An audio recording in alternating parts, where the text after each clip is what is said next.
물질의 특성부터 중요한 내용 정리하면서 문제풀이를 들어갈게요.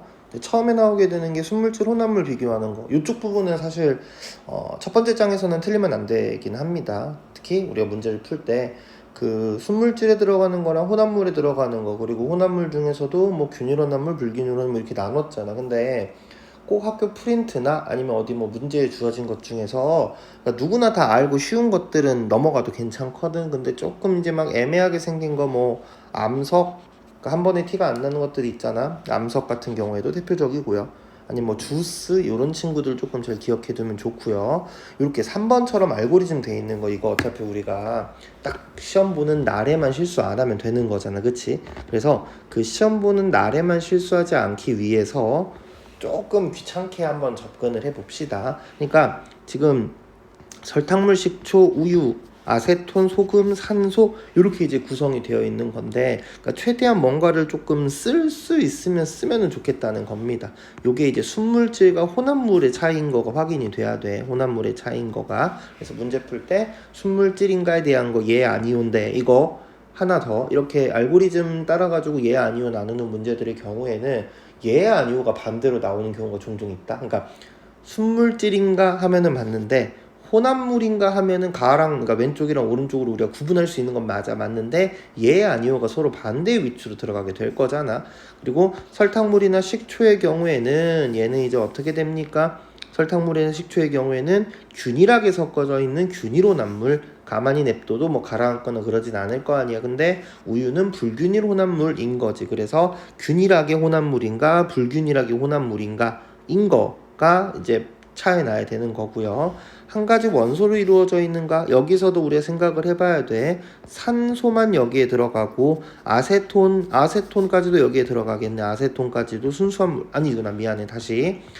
산소만 왼쪽에 들어가고요. 아세톤의 경우에는 오른쪽에 들어가는 게 맞겠죠. 아세톤이나 아니면 소금의 경우에는 두 가지 인상의 원소가 합해서 만들어진 화합물의 범주에 들어가게 됩니다. 그래서 이렇게까지 구분 지어놓고 문제를 보는 거야. 설탕물은 밀도가 일정하다. 내가 설탕물에 설탕을 많이 넣으면 그만큼 밀도가 점점 증가하게 될 거거든. 그래서 그런 거 차이. 혼합물의 경우에는 일정하지 않습니다. 순물질의 경우에는 어떻게 하더라도 밀도가 일정하게 유지가 되는데 혼합물은 내가 어떻게 조합하느냐에 따라 자꾸 조건이 바뀌게 될 거잖아. 그쵸? 그래서 여기까지 왔기 때문에 해당하는 거는 기억 하나만 만들어져 있는 거고, 리을 보기가 조금 이제 틀린 보기인데 오답이 나올 수 있는 범주가 어떤 거냐. 라에 해당하는 물질은 한 가지 이상의 물질, 한 가지의 물질로만 되어 있는 거 순물질이잖아. 얘가 이제 원하는 거는 고쳐보자면 두 가지 이상의 원소로 이루어져 있다면 맞습니다. 한 가지 원소로 이루어져 있는 게 산소만, 두 가지 원소로 이루어져 있는 게 아세톤이니까 두 가지의 원소로 이루어져 있다. 이 정도를 보면 될 것 같고요. 5번 보기 정도에가 조금 보면은 요게 이제 어떤 거냐, 순물질과 혼합물을 보는 거야. 근데 보면은 여기가 이제 녹는 점이 될 거고 여기도 이제 녹는 점이 될 거잖아.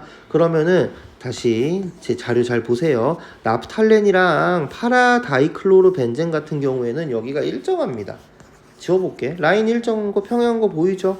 평행합니다. 그래서 나프탈렌과 파라다이클로로벤젠은 두 개가 각각 순물질이야. 근데 두 개를 섞게 되면은 여기 구간이 일정한 게 아니라 곡선형으로 되어 있잖아. 그래서 녹는 점이 일정하지 않는다는 거야. 이렇게 두 가지 이상의 물질이 섞여 있는 혼합물의 경우에는 녹는 점이나 끓는 점이 일정하지 않은 거를 통해 우리가 판단을 할 수 있고요. 그 다음에 이제 하나 또 중요한 거, 사실 우리가 그 녹는 점, 끓는 점, 특히 그 혼합물 관련해서 볼 때는 소금물의 어는 점이나 끓는 점을 많이 봤잖아. 그래서 이쪽은 괜찮은데 요 나프탈렌 파라다이클로로벤젠의 경우에는 두 가지 물질을 섞어 놓은 거잖아. 두 가지 고체 물질들을 섞어 놓은 거야. 이렇게 되면은 봐봐, 나프탈렌 단독의 녹는 점이 80도고요. 파라다이클로로벤젠이 한 50도 언저리 되거든. 혼합물은 40도에서 녹습니다. 그래서 여기가 고체 플러스 고체거야. 고체 플러스 고체 플러스 고체들의 경우에는, 혼합물의 경우에는 얘가 이제 혼합물이잖아. 이렇게 혼합물이 되면은 녹는 점이 내려갑니다. 그러니까 녹는 점 내려가는 거는 뭐 앞에 어느 점 내림, 녹는 점 내림으로 알고 있었잖아. 개별 녹는 점보다 더 낮게 잡히게 된다는 거. 요거 하나 기억을 조금 해주시면 됩니다. 그래서 3번 보기 혼합물은 각 순물질의 녹는 점보다 더 낮은 온도에서 녹기 시작을 한다. 요게 이제 나프탈렌 파라다이클로르벤젠 문제 나올 때 신경을 써야 되는 유형인 겁니다. 이렇게 5번 정리할 수 있을 것 같고요. 6번 물이랑 소금물이네. 가가 물, 얘가 소금물. 나가 소금물, 얘가 물. 그리고 나서 내가 오답을 좀 제거하기 위해서 밑에 고쳐달라고 했었잖아. 그러니까 내일, 그러니까 우리 이거 수요일 날이지. 수요일 날 시험 볼 때 딱 하루만, 수요일 시험 볼 때 딱 하루만 요거 관련해가지고 좀 챙겨가지고 보자는 겁니다. 가가 소금물, 나가 물이다. 가가 물이고요. 얘가 소금물이잖아. 그러니까 얘는 이제 틀렸다고 볼 수 있겠죠. 소금물은 100도보다 높은 온도에서 끓기 시작하는 게 맞는 표현. 순물질이므로 일정한 압력에서는 어느 점과 끓는 점이 일정하다. 요게 이제 맞는 표현이야. 그러니까 자, 여기서 이제 오답으로 나올 수 있는 좀 주의해야 되는 표현. 물은 순물질이죠. 여기까지 괜찮지? 물이 순물질이야. 항상 일정하다. 이렇게 나오잖아. 이거 틀립니다. 왜? 녹는 점과 끓는 점의 경우에는 압력의 요건을 받잖아. 그래서 우리가 기압 가지고 얘기할 때 압력이 낮아지면 끓는 점이 낮아져서 원래 물이 100도에서 끓어야 되는데 막 높은 산에 올라가면 90도, 80도에서 끓고 그러잖아.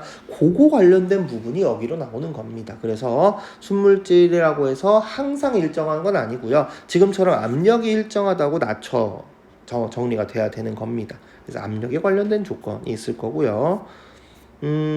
혼합물의 특성 중에서 여기는 이제 댐납이나 퓨즈 요 두 가지 있지. 댐납이나 퓨즈 요 두 가지가 아까 얘기한 대로 고체 플러스 고체가 되면은요. 고체 플러스 고체가 되면은 녹는 점이 내려가는, 어느 점 녹는 점이 내려가는 현상을 가지고서 하는 겁니다. 3번의 경우에가 얘가 이제 밀도랑 관련된 부분이니까 이제 녹는 점, 끓는 점과 관련이 없는 거긴 하겠죠. 자, 8번처럼 되는 거 이거 너무 많이 풀었던 문제입니다. 항상 나온다고 생각을 하면 돼. 그러니까 지금 보면은 녹는 점이 똑같은 D랑 B는 어떻게 같은 물질로 처리. 근데 양이 B가 더 많겠네. 라면물 케이스라고 했습니다. 라면물이 훨씬 더 많은 케이스인 거고요. C가 녹는 점이 더 높습니다. 이렇게 C가 녹는 점이 더 높다는 거는 C가 분자들끼리 훨씬 더 강하게 결합되고 있다는 거. 그리고 A는 아직 끓는 점에 도달하지 않았어요. 언제 끓을지 모르겠습니다. 그래서 A는 C보다 끓는 점 높다. A가 제일 높게 될 거고요. BD가 같은 종류. B는 D보다 부등호 이렇게 해야지. B는 D보다 질량이 커서 끓는 점에 도달하는데 시간이 오래 걸리는 게 맞는데 끓는 점이 더 뭐 높다 이런 표현은 당연히 나오면 안 되겠죠. 모두 다른 물질이다. 틀렸습니다. 누구 때문에? BD 때문에. 자, 이렇게 처리.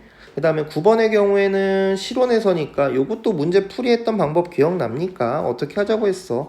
라인에 마이너스 117.3 78.5 하고요. 현재 내가 실온에서 몇 도? 25도 하면은 얘는 기체 요런 식으로 혹시나 풀었을 때 이 방식으로 안 풀었다면 같이 맞춰서 해주세요. 두 번째 거는 0도가 있고요. 100도가 있고요. 25도씨가 여기에 있네. 그럼 얘는 액체. 세 번째 거 마이너스 38.9 여기가 356이니까 25도 여기에 있겠네. 대충 잡으면 돼. 사이에만 있으면 됩니다. 얘도 액체. 네 번째 거 80.5 218이니까 여기에 있겠네. 25도가 얘는 그러면 고체가 됩니다. 그래서 기체가 돼야 되고 액체가 돼야 되고 액체가 돼야 되고 C가 액체가 돼야 되고 잠깐만 왜 하나도 없지? 기다려봐. 실온에서 20도씨에서 A를 내가 체크를 잘못했구나. 25도씨가 잘못 들어왔네. 25도씨가 여기 들어가 있어야 되네. A도 액체입니다. 그래서 1번이긴 했네요. 그쵸? 그러니까 위치 잘 보고 아까 선생님도 방금 실수했는데 이거 실수 안 할 수 있도록 위치 잘 보고 천천히 신경을 써서 체크해 주세요. 자, 10번 문제. 뭐부터 해야 될까? 고체 동그라미 안 찼으면 따라서 쳐야 돼요. 고액 액고 기인데 요 문제가 아마 틀린 친구들이 조금 있을 거야. 왜냐면은 그러니까 답들 찾을 때 요거 리을보기 있지. 리을보기 골라가지고 틀렸을 거거든요. 요게 온도가 일정한 이유는 가해진 열이 상태 변화에 사용되기 때문이다. 분명히 우리가 문제 풀을 때 되게 좀 자주 봤던 멘트잖아. 그치? 근데 문제가 뭐냐 이게 나는 이게 성립을 해. 왜? 나는 열을 주고 있는 거거든. 근데 우리가 그림을 봤을 때 이렇게 깔랐을 때 여기는 가열하고 있는 거고요. 이 뒤쪽 부분이 냉각이 들어가고 있는 상태 아닙니까? 씻고 있는 거야. 씻고 있다고요. 그러니까 냉각이 들어가고 있는 상태니까 요 멘트가 성립을 하지 않는다고. 그러니까 가해준열 애초에 이 멘트가 잘못돼서, 그러니까 요거에 만약에 이게 라가 아니라 나 구간에서 라고 돼 있으면 리을이 맞는 게 돼. 근데 이거는 냉각하고 있는 거지. 그러니까 여기는 이 구간의 온도가 일정한 이유는, 그러니까 냉각하고 있는데 냉각 중에 온도가 일정한 이유잖아. 얘는 온도가 안 떨어진 이유를 돼야 되는 거 아니야. 그렇죠? 냉각 중에 온도가 일정한 이유를 내가 돼야 되면은 뭐야? 액체에서 고체로 바뀔 때, 근데 액체에서 고체로 바뀔 때 열을 방출합니다. 이때 방출하는 열이 우리가 응고열이죠. 그치? 응고열을 방출하니까, 그래서 옆에서 냉기가 오는데도 더 떨어지지 않고 따뜻하게 유지할 수 있는 상황이 되는 겁니다.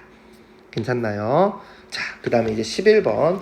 요거 같은 경우에 이거 밀도 관련해서 보는 건데, 여기는 이제 기준을 생각을 해야 돼. 달걀은요, 고정이야. 달걀은 고정인 상태고요. 첫 번째가 여기가 소금물 1번.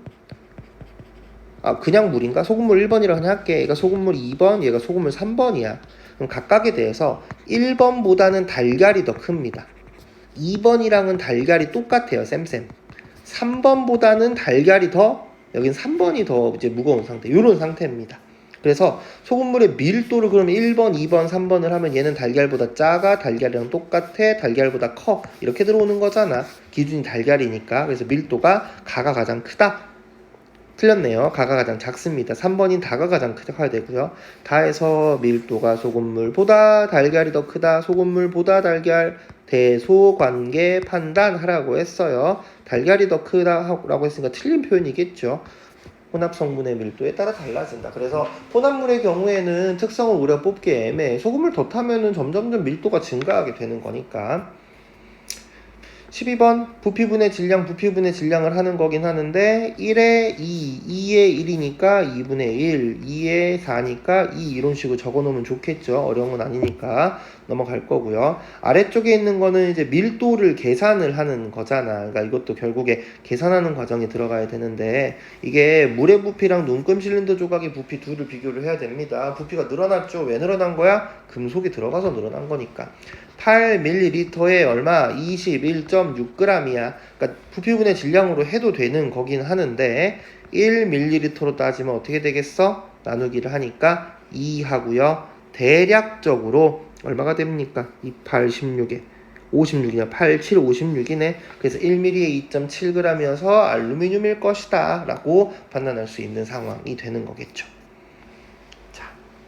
그 다음 장, 이것도 아마 우리 저번에 금요일 날에 할 때 질문이 조금 나왔던 거기는 하는데, 얘네들은 같은 질량이라고 되어 있습니다. 그러니까 질량이 애초에 똑같아.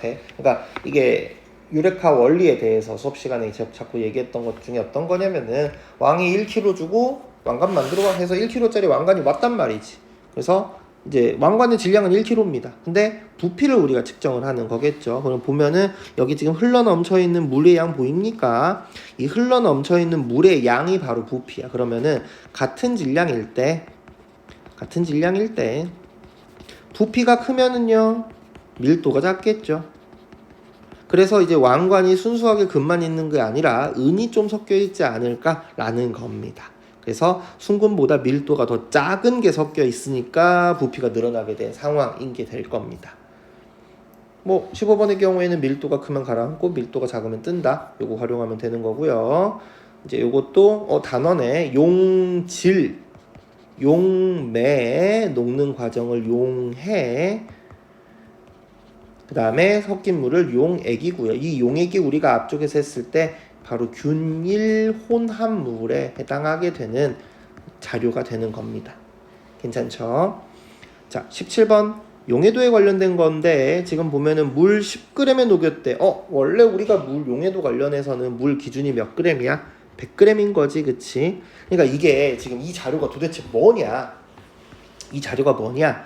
38도씨부터 결정이 생긴다는 거는 38도일 때 6g이 녹을 수 있는 거야. 그럼 38도보다 온도가 더 내려가. 그럼 6g보다 용해도가 조금 떨어지니까 그만큼 석출이 일어나게 되는 거거든요. 그러니까 얘가 그래프를 한번 좀 그려볼게요. 우리가 용해도 그래프를 한번 그려보면은 사실 그건 있어. 물 10g을 가지고는 용해도를 그릴 수가 없잖아. 물이 100g이라고 생각을 해야 돼. 그러니까 점이 이렇게 새겨. 38도일 때 110g에 6g만 녹을 수 있어. 그럼 100g에는 60이 녹을 수 있는 거야. 그래서 38도에 60이야. 53도일 때 용해도가 90이야. 65도일 때 용해도가 얼마야? 120이고요. 75도일 때 용해도가 150이 되는, 그러니까 뭐 곡선이 뭐 대충 한 요런 느낌으로 되어 있는 이런 친구인 겁니다. 알겠나요? 근데 이제 이 친구는 밑에 있는 B는 어떻게 됩니까? B는 더 밑에는 아예 하지도 않았어. 너무 차가워져가지고 물 100g에 90g이 녹을 수 있는 게 26도부터야. 그러니까 26도에서 90g이 벌써 녹을 수 있는 거야. 얘는 57도에서 120g이 녹을 수 있는 거야. 120g 여긴가? 여기. 여기로 맞춰줘야 되구나. 내가 점을 잘못 찍었네. 다시 요렇게 두 개의 점이 들어가게 되겠네요. 요렇게 두 개의 점이. 그 다음에 82도씨에서 150g이 녹을 수 있는 겁니다. 그러니까 82도씨에서 훨씬 여기 150g 약간 요런 느낌으로 잡히긴 하겠네요. 요런 느낌으로. 그러면은 요렇게 뭐 그래프가 되겠네. 요런 식으로.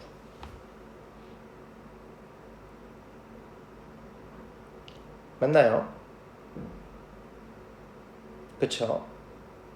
그래서 요쪽 지금 120g을 조금 정교하게 했었어야 됐을 것 같긴 하는데 57도에 120이니까 그래프가 다시 빨간 거를 좀 다시 찍어 보면은 그 밑에 숫자를 좀 더 정교하게 했었어야 됐네. 내가 다시, 그러니까 26도일 때는 90g인 게 맞아. 여기가 90 라인이잖아. 26도일 때 90g인 게 맞는데 57도가 120 라인이고요. 82도가 150 라인이 되는 거야. 그러니까 그래프가 얘는 이 친구는 이렇게 돼가지고 둘이 이 지점 어느 지점인지 모르겠지만 어쨌든 교차가 발생을 하는 것 같아.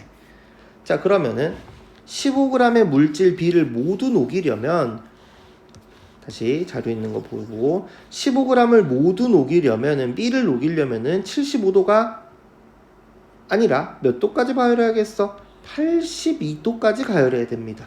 틀렸어요. 82도입니다. 53도씨에서는 A가 9g이 녹을 수 있다. 맞는 표현인 거고요. 온도가 높아지면 녹는 장이 증가한다도 틀린 표현 아니죠. 맞는 표현.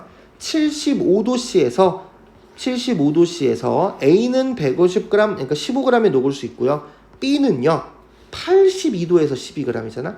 82도에서 15g이 녹을 수 있으면 75도에서는 15g보다는 조금 작겠네. 얼마인지 모르겠어. 그래서 A가 더 많이 녹을 수 있다도 맞는 표현. 따라서 65도씨 물 100g에는 토탈 얼마가 녹을 수 있다? 120g이 녹을 수 있다 라고 하는 거죠. 그러니까 용해도 관련해가지고 고난도가 붙으니까 조금 이렇게 복잡하게 나온 상황이긴 합니다. 뒤쪽에 18번 용해도 곡선 관련해가지고 A, C 얘네들이 뭡니까? 포화 곡선에 올라와 있는 거야. 그래서 A랑 C는요 서로 포화 상태고요. 그러니까 얘는 용해도가 20도씨 물에는 20g이, 물 100g에는 30도씨 물 100g에는 40g이 녹을 수 있다 라고 주어져 있는 상황입니다. 그럼 봐봐. A는 상태가 뭐야? 30도씨 물 100g에 얼마가 녹아 있어? 40g이 녹아 있는데 얘를 20도로 내리면은 석출이 20g이 되는 거지.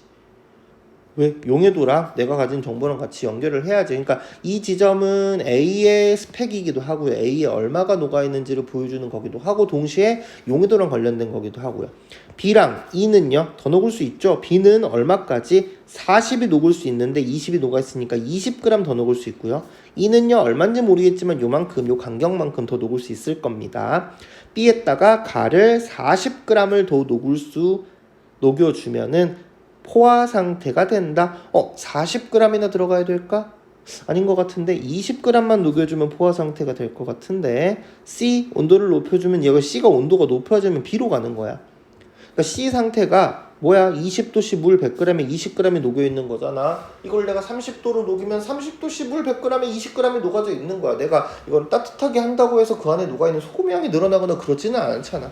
똑같이 일정하게 유지가 되는 거니까. 그리고 D가 과포화 상태. 그러니까 답이 몇 번이 되겠어? 3번 40g이 아니라 얼마만? 20g만 더 녹여주면 되는 상황인 거지. 19번 용해도 곡선이죠. 용해도의 변화가 체크인데 이제 보면은 용해도가 그러니까 자료를 그대로 읽는 거야. 60도시에서 용해도가 제일 높은 거 60도 따라서 찍 올라갑니다. 질산나트륨이에요. 그러니까 변화가 가장 큰 건 질산칼륨이긴 하는데 이게 이제 교차가 되는 게 한 70도 정도네. 그러니까 70도가 넘어가면 질산칼륨이 더 많이 녹을 텐데 70도 언더에서는 아니긴 하다는 거지. 그치?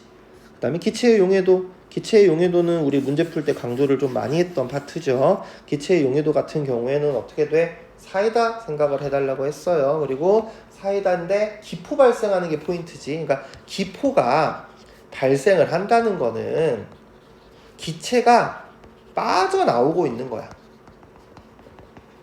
그러니까 기체가 빠져나오면 왜 빠져나오겠어? 원래 잘 물속에 녹아있다가 빠져나오는 이유는 뭐겠어? 용해도가 감소하는 상황인 거지. 그래서 사이다 케이스랑 같이 좀 연결을 해서 A랑 C랑 B, E는 뚜껑이 열려있죠. 요렇게 세 개 비교하면은요 온도에 대한 요인. 근데 요렇게 세 개 연결해도 온도에 대한 요인을 찾을 수는 있어. 왜? 아니 이거 뚜껑이 닫혀있는 거잖아. A, B 비교, C, D 비교, E, F 비교하면은 압력에 대한 요인을 찾을 수 있겠죠. 그래서 기본적으로는 온도가 똑같은 A, C, E, 압력이 똑같은 압력이 똑같고 온도가 차이가 나는 ACE, BD, F가 가능하고요. 아니면은 AB 비교하든가 CD 비교하든가 EF 비교하든가 하는 거지. 그래서 기포가 많이 발생하면 용해도가 감소한다가 될 거고요. ACE를 비교하면은 점점점 뜨거워지잖아. 그러면 기포가 E가 제일 많이 발생해. E에 제일 탄산이 안 들어있다는 뜻입니다. E에 제일 탄산이 적게 들어있을 거고요. EF의 기포 발생량을 부등으로 뚜껑이 열린 거, 뚜껑이 닫힌 거, 그럼 뚜껑이 열린 게 더 기포가 많이 발생을 하겠죠. 우리 사이다 생각을 해달라고 했습니다. 여기가 이제 물질의 특성 첫 번째 소단원이었고요. 자, 혼합물 분리까지 같이 이어서 좀 봅시다. 그러니까 두 개씩 쭉 묶어가지고 이제 설명을 좀 해놓을게. 근데 이게 혼합물 분리긴 하는데 결국에 혼합물 분리랑 물질의 특성이랑 같이 연결이 되는 거죠. 첫 번째 장치 보면서 뭡니까? 이거 증류죠, 증류. 끓는 점 가지고 하는 거고요. 실험할 때 중요한 포인트 첫 번째, 기억, 끓임 쪽이라고 하는 겁니다. 그러니까 이게 우리가 집에서 라면 같은 거 끓이다가 보면 어떻게 돼? 물이 갑자기 확 넘칠 때가 있잖아. 그러니까 실험을 하다가 그 안에 있는 물질들이 어떤 물질들인지 알겠어. 위험한 물질일 수도 있잖아. 그래서 실험을 하다 갑자기 확 끓어 넘치는 걸 막기 위해서 꼭 끓임 쪽을 넣어줘야 됩니다. 그래서 끓임 쪽이 넘치는 걸 방해하는 게 있고요. 니은에서는 기체 상태로 되는 물질의 온도를 측정하기 위해서 니은이 있는 겁니다. 디귿에선 다시 액화가 되는 상황이 될 거고요. 그래서 끓는 점이 나올 때 높은 게 아니라 끓는 점이 더 낮은 물질이 먼저 나와야겠지. 끓는 점이 높은 거는 끝까지 버티고 있을 테고요. 그 아래쪽에 에탄올과 물의 혼합물인데 여기가 지금 봐봐. 여기가 이제 혼합물이잖아. 그리고 여기선 에탄올이 끓어나오고 여기가 물이고 여기서는 이제 물만 있는 상태야. 여기는 이제 물이 끓어나오는 상태겠지. 근데 여기 지금 그림이 문제 풀 때마다 조금 우리가 신경을 써야 되는 것 중에 하나가 어떤 거냐, 이 B 구간 있잖아. B 구간에서는 에탄올 플러스 물이어서 혼합물이야.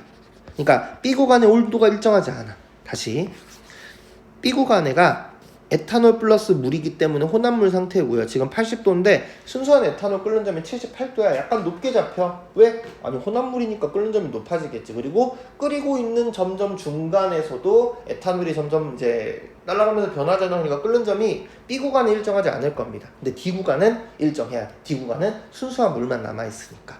요런 거 확인. 아까 나프탈렌 파라다이클로르벤젠 했던 거 혼합물 하면은 녹는 점이 내려간다 했던 겁니다. 근데 여기가 이제 포인트가 뭐냐면은 1번이 틀렸거든요. 왜냐면 이게 녹는 점이어서 그래. 그러니까 지금 내가 문제를 푸는 거에 대한 기준이 끓는 점을 기준으로 하는 건지 잠깐만 히터 조정 좀 하고, 끓는 점을 기준으로 하는 건지 녹는 점을 기준으로 하는 건지에 대한 정보가 미리미리 준비가 되어 있어야 되는 겁니다. 원유 분류하는 것도 아래쪽이 제일 뜨겁고요, 위로 갈수록 끓는 점이 낮은 물질들이 존재한다라는 거 까먹으면 안 되고요. 여기가 이제 중요해. 5번이 틀렸을 거 5번이 정답인데, 여기서 중유, 경유, 등유, 휘발유, 석유가스는요, 얘네들이 순물질이 아닙니다. 각각의 혼합물들이야. 근데 원유는 모든 게 다 한꺼번에 섞여 있는 완벽한 짬뽕이라면, 여유 같은 경우에는 모든 게 다 섞여 있는 건 아니고요. 이제 몇 가지씩 조금 더 경계를 나눠서 세분화 시켜 놓은 거라고 보면 됩니다. 그래도 혼합물이야. 그러니까 둘 다 혼합물인데 조금 더 커트라인을 정교하게 잡아서 세심하게 분류해 놓은 게 요 석유가스, 휘발유, 등유, 경유, 중유 상태라고 보면 될 것 같아요. 자, 얘도 이제 첫 번째가 5번 보기가 증류랑 관련돼서 하는 거. 그러면은 곡물을 발효시켜서 여기가 에탄올과 물이 있는 건데, 에탄올과 물이 같이 섞여 있는 상황에서 에탄올이 먼저 끓어 나오죠. 그럼 찬물을 넣어가지고 다시 액화가 돼서 여기 이제 에탄올만 모이게 되는 상태가 되겠지. 그러니까 기체 상태로 되면 내가 열심히 알코올을 만드는 거죠. 술을 만들어서 열심히 만든 알코올을 공기 중으로 날려보내면은 뭐야, 망하는 거잖아. 아무짝에 쓸모가 없는 거니까 얘를 모아서 다시 에탄올을 이렇게 넣어주는 과정이 꼭 필요하다라는 거고요.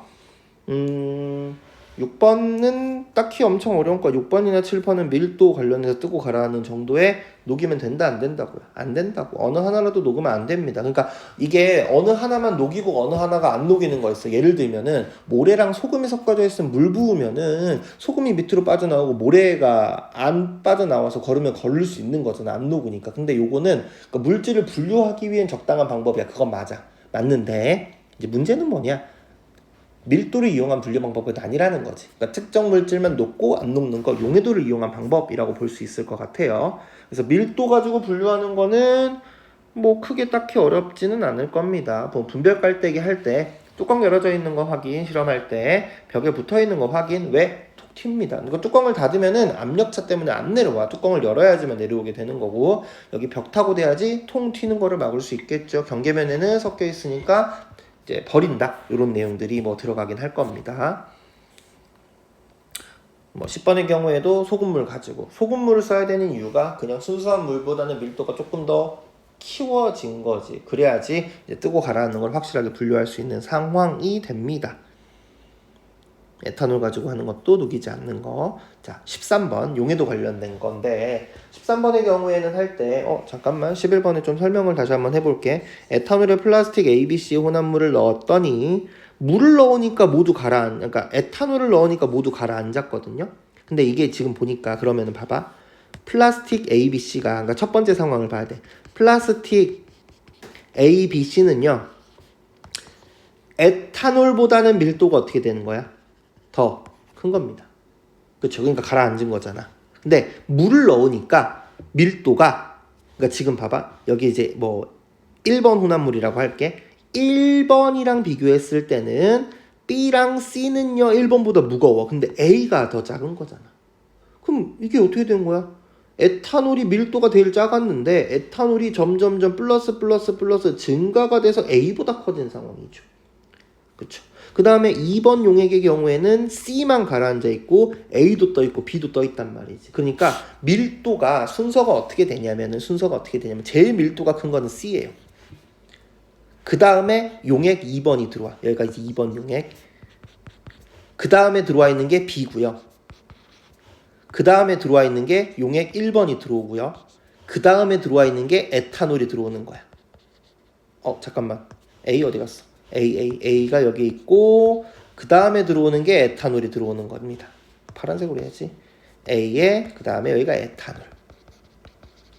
그러니까 요 순서니까 물을 넣으니까 밀도가 어떻게 된 거야? 밀도가 커지게 된 상황이지. 나 부동으로 왜 거꾸로 했니? 다시. C가 제일 크고요. 그 다음에 용액 2번. 그 다음에 B가 크고요. 용액 1번. 그 다음에 A가 되고요. 마지막에 에탄올. 그래서 물을 넣으면서 밀도가 점점 어떻게 증가가 되고 있는 상황이다 라는 겁니다. 첫 번째 맞고요. 2번이 틀리게 되겠네요. 물을 넣었더니 밀도가 줄어드는 게 아니라 밀도가 점점 증가하는 걸 확인을 했죠. 자, 요게 이제 밀도 관련해서. 그러니까 요게 우리 아까 그 앞에 계란 문제 있잖아. 계란 문제랑 소금물 넣는 계란 문제랑 되게 좀 유사하다고 보면 돼요. 자, 13번입니다. 용해도 관련해서 문제를 푸는 건데, 이게 이제 재결정하는 거죠. 재결정 문제에선 이렇게 해달라고 했어. 황산구리랑 질산칼륨 있습니다. 그러면은 이게 그러니까 재결정을 하는 목적이 뭐야? 혼합물을 분리를 해야 되잖아. 하나는 석출돼서 나와야 되고 나머지 하나는 석출돼서 안 나와야지만 실험이 되는 거지. 그러니까 석출이 되고 석출이 안 되고를 구분을 지으려면은 이렇게 변화량이 적은 애는 안 된다고 생각을 하면 됩니다. 그래서 처음에 딱 생각을 하자마자 황산구리 다 빼는 거야. 황산구리가 나올 수가 없습니다. 황산구리는 안 되고요. 그래서 황산구리는 모두 석출된다? 아니에요. 그렇다고 반대로 질산칼륨이 모두 석출된다? 이것도 틀립니다. 왜 그럴까? 왜냐면은 질산칼륨에 그러니까 우리가 재결정을 하게 되면은 둘 다 처음에 뭐 요만큼을 다 녹이겠죠. 그러니까 뭐 한 이 정도 양을 줬다고 해봐봐. 둘 다. 황산구리랑 질산칼륨을 둘 다 이 정도를 줬어. 그러면 질산칼륨은 온도를 내리면서 요만큼이 석출되거든요. 근데 황산구리는 다시 수치를 잘못 줬구나. 요 정도 양을 줘야겠네. 요 정도 양을 주면은 얼마를 줘야 돼? 기다려봐. 더 낮춰야 되구나. 황산구리가 좀 있는. 요 정도 양을 주면은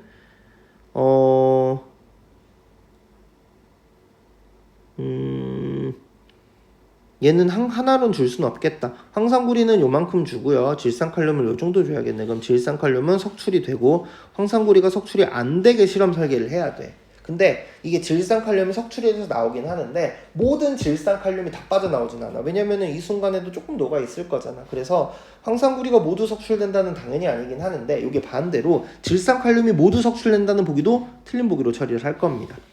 그림 나 B에는 황산구리만 용해되어 있다. 이것도 마찬가지로 틀려요. 이 안에는 황산구리 플러스 질산칼륨이 섞여 있어요. 많이 있진 않지만 석출이 되고 남은 찌꺼기가 남아 있는 거야. 여기가 이제 석출된 질산칼륨이 있는 거고요. 그래서 A에는 질산칼륨만 남는다면 맞아. 근데 B에는 황산구리만 있다. 이게 틀립니다. 황산구리에 소량의 질산칼륨이 녹아있게 되는 상황이 될 거예요.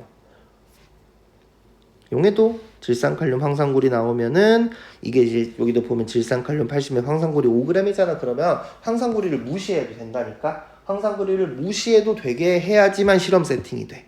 이런 방식을 재결정이라고 하고요. 모두 녹았는데 석출은 누구만 된다? 질산칼륨만 된다. 그래서 그냥 질산칼륨만 보면서 석출량을 계산을 해주시면 됩니다. 용해도차가 큰 물질이 결정으로 석출이 되고 황산구리는 안 된다는 거지. 계산하지 않아도 알 수 있어야 돼요. 크로마토그래피는 용매가 바뀌면은 용매랑 친한 정도 때문에 달라지게 되는 게 좀 중요한 포인트. 얼마나 누구랑 같이 친해서 올라가냐인 거지. 얼마나 누구랑 같이 친해서 올라가냐는 보면 되는 거고, 얘는 이제 전반적인 걸 다 물어보는 건데 A랑 C랑 잘 섞인다며 그러면은 기억보기로 고르면 안 돼. 왜냐면 잘 섞이잖아. 잘 섞이면은 밀도차로 분류할 수가 없습니다. 섞이지 않는 물과 기름이 밀도차가 되는 거야. 틀립니다. A랑 B는요, 얘는 물이랑 친해, 얘는 물이랑 안 친하잖아. 그럼 둘이 안 친하다는 거야. 물을 기점으로 해서 분류할 수 있습니다. C랑 물은요, 끓는 점차가 100도랑 117.8도니까 분류가 가능하겠네요. 그래서 5번이 됩니다. 마지막 단원에서도 보면은 여기도 이제 아까랑 비슷한 거네. 그러니까 B랑 C가 잘 섞이잖아. B랑 C가 잘 섞여. 이렇게 잘 섞이면은요, 밀도가 안 되고요. 얘는 이제 끓는 점은 가능해. 끓는 점은 가능하는데 문제는 끓는 점으로 분류할 거면 A랑 C는요, 끓는 점으로 분류하면 안 돼. 왜냐면 이게 봐봐. 이렇게 될 거 아니야. 밀도가 3.2랑 1.3이잖아. 그러면은 밑에 A가 있고요. 위에 C가 있습니다. 그럼 뭐 얘는 118도에서 끓는데 얘는 60도에서 끓잖아. 얘가 60도 같아서 나가려고 하면 위에 C가 막고 있을 거 아니야. 못 나간다고. 그치? 그러니까 혼합물이 되면은 두 개가 잘 섞여 있으면은 뭐 적당히 뭐 조금 뭐 삐집고 나가거나 이게 돼. 근데 얘는 아예 성립할 수가 없습니다. 그래서 끓는 점 차이를 끓는 점을 먼저 이용하는 거나 밀도를 먼저 이용을 하려고 하는 건데, 그러니까 지금 이게 BC가 섞으면은 BC가 섞여서 어디에 있겠어? BC가 섞여서 이제 위쪽에 있는 거잖아. 그쵸? BC가 섞여서 이제 얘가 이제 위쪽에 올라가는 상황인 건데 먼저 밀도차를 통해서 A를 빼내야 돼. 그래야지 이제 남아있는 BC를 가지고서 끓는 점을 우리가 통해서 분류할 수 있는 상황이 되겠죠. 식용유, 물, 식용유, 소금, 질산칼륨, 밀도 이용한 겁니다. 그리고 이 자리에 들어와야 될 때 나머지를 좀 쓰면서 하면 좋아. 물, 소금, 질산칼륨. 질산칼륨이나 질산나트륨의 경우에는 용해도인 거 기억하셔야 돼요. 그리고 마지막에 끓는 점을 통해서 끓이는 거를 통해서 분류한 거. 여기까지가 이제 물질의 특성에 관한 해설이 될 겁니다. 그러니까 수업 시간에 배웠던 내용들 그리고 핵심적인 내용들을 문제풀이 과정에서 녹아냈으니까 혹시 빠진 거나 내가 필기한 거나 다른 거 있으면 맞춰서 비교해 보세요. 바로 이어가지고 혼합물 분리도 할 겁니다.